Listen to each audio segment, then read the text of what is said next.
Εσείς εκεί έξω. Μας κυνηγάνε. Το νιώθω. Είχαμε πάει χθες στην Ομόνια.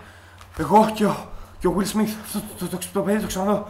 Και το πιάσαν όμηρο. Οι Ρουμάνοι, οι Πακιστανοί, δεν ξέρω ποιοι. Οι Γεωργιανοί αυτοί στην Ομόνια και τον κρατάνε όμηρο. Νιώθω ότι κυνηγάνε και εμένα και ότι θέλουν να με σκοτώσουν. Τους νιώθω δίπλα μου, τους νιώθω παντού, δεν ξέρω. Απλά βοηθήστε με. Σας παρακαλώ.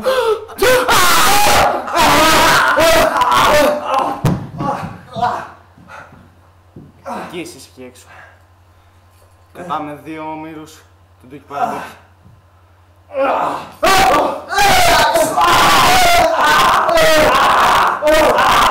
Μαλάκα, όχι!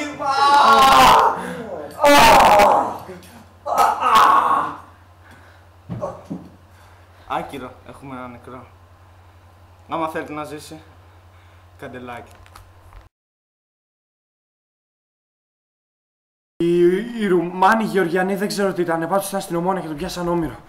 Κυνηγάνε και εμένα. Δεν ξέρω, κάθε στιγμή που περπατάω νιώθω ότι είναι πίσω μου, δίπλα μου, δεν ξέρω. Νιώθω την ύπαρξή τους δίπλα μου, δεν ξέρω. Νιώθω πολύ σκέφτομαι. Δεν μπορώ να σώσω. Τένις sorry. Μαλάκα, τένις sorry, τα γάμισα ρε. Γέλαγα ρε, ήτανε πολύ. Μαλάκα, sorry ρε. Ωραία, sorry. Τι κάνεις! Backstage.